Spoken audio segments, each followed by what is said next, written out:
목사님 바로 옆에 앉은 것을 영광스럽게 생각합니다.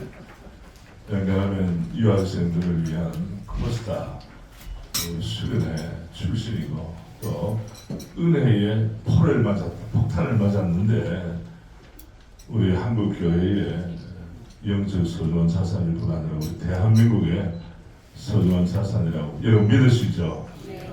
그리고 우리 박사님 지금까지 행보도 중요하지만 이후에 걸어갈 발자취를 주께서 복 주시기를 바랍니다.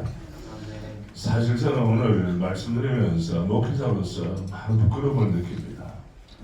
왜냐하면 경제가 발전할 때 교회가 발전했습니다.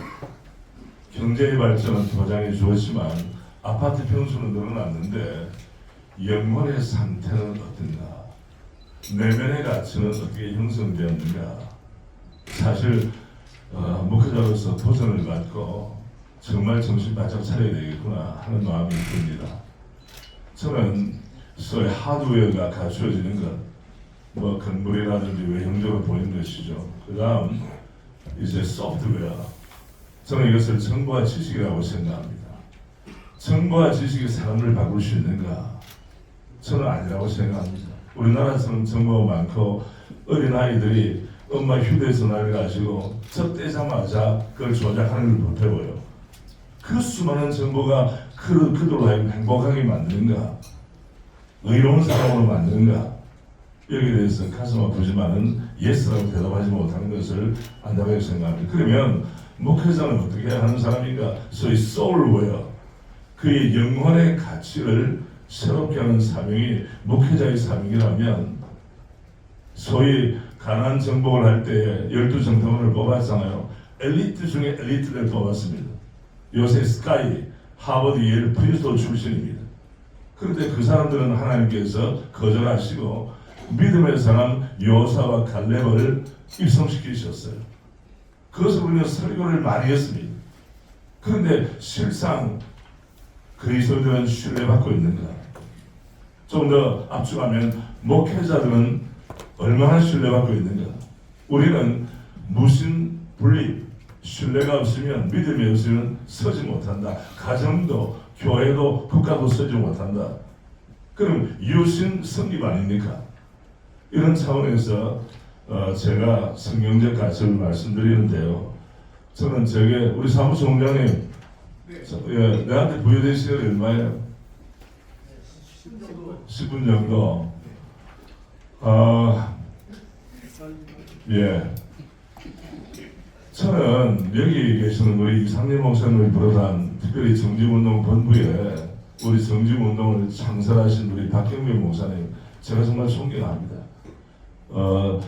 정직하게 우리 목회자들이 지역주의에 매몰되지 않았는가? 복음의 은혜로 지역주의를 극복하고 있는가? 우리나라가 4분의 1 되었잖아요. 남과 북, 동서 갈등이죠. 소위 남자, 여자, 이대남, 이대녀들이 충돌하고 있습니다. 왜 교회에서는 이것을 극복할 수 있는 대안이 있음에도 불구하고 실행하지를 못하는가? 고민할 수밖에 없는 현실입니다.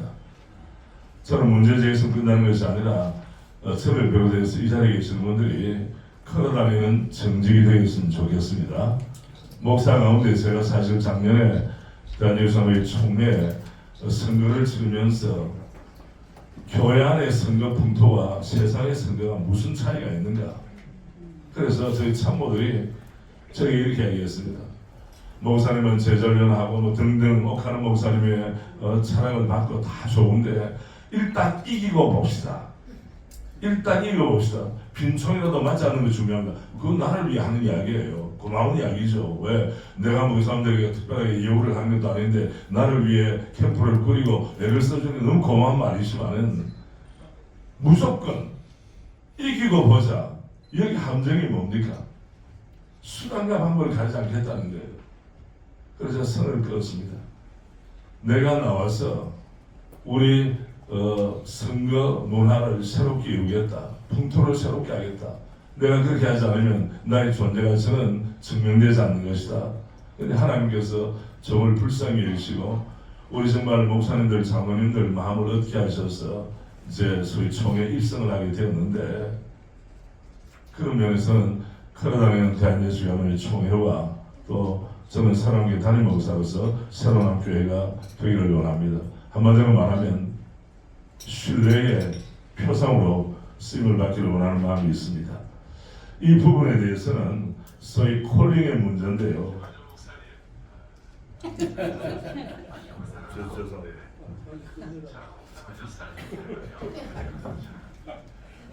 이게 디지털 시대의 문제가 있습니다.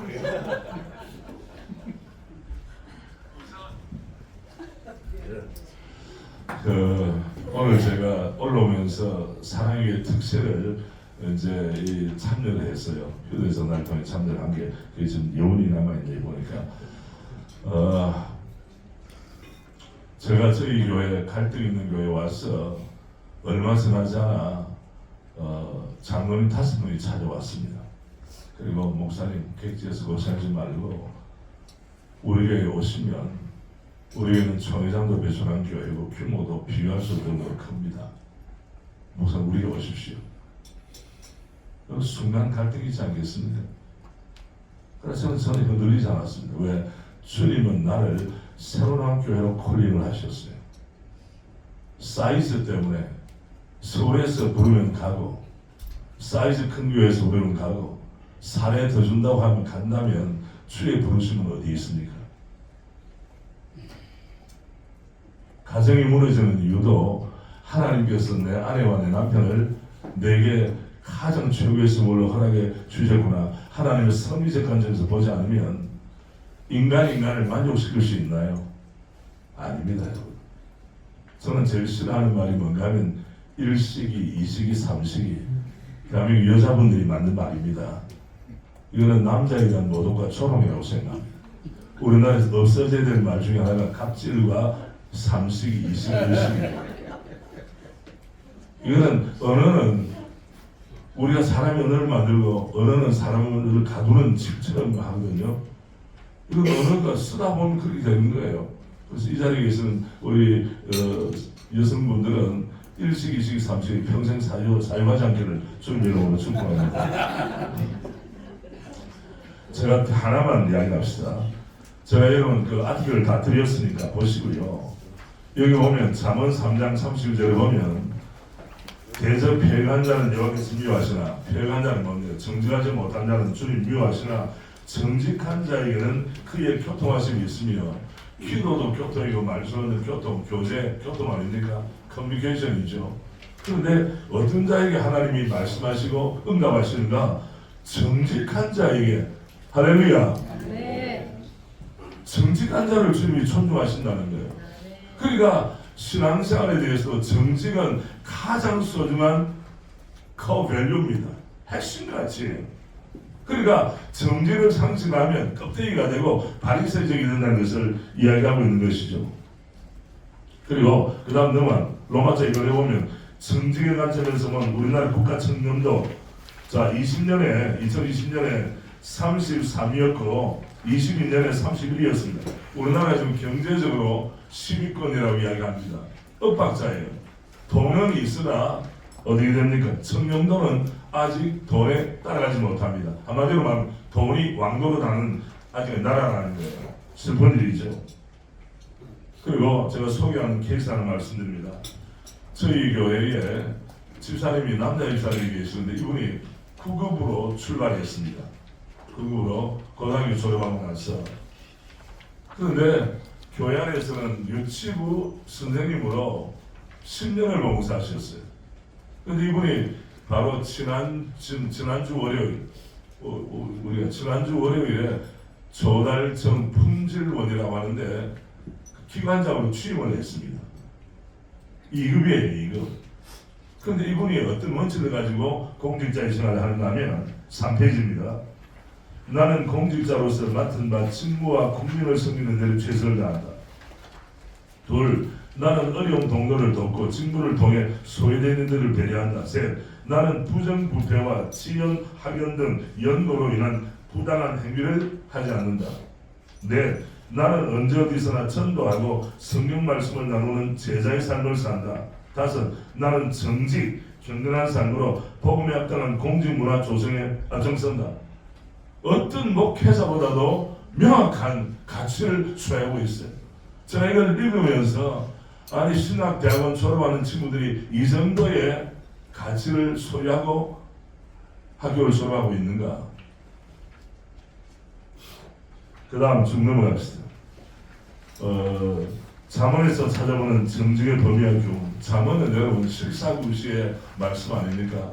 삶의 현장에서 이루어지는 가치를 이야기한 것이죠. 이렇게 찾아보니까 언어의 정직이 있습니다. 말의 정직. 우리나라는 어떤 분이 그러더라. 거짓말 공화국이다. 이건 대목 공화국, 거짓말 공화국. 이거 거짓말을 하는 상대 인격을 모독하는 거죠. 특별히 부부끼리에 가지는 거짓말, 그것 때문에 의부증, 의처증이 생기면 그 가정은 무너지는 순간이에요. 부부가 못 믿겠다. 왜 같이 삽니까? 내가 담임 목사를 못 믿겠다. 담임 목사가 양들을 못 믿겠다. 시험 드는 거죠. 인간관계의 정직, 직분의 정직, 경제의 정직이 있습니다. 경제의 정직. 경제의 정직, 잠언 10장 2절. 불의의 재물은 무익하여도 뇌물 받는 거, 뇌물 주는 거. 공의는 죽음에서 어디 가느니라? 던지느니라. 11장 25절 26절. 11장 5페이지 그 11장 25절. 우리 같이 한번 읽어볼까요? 같이 합시다. 구절을 좋아하는 자는 풍요해질 것이요 남을 윤택하게 하는 자는 자기도 윤택하여지리라.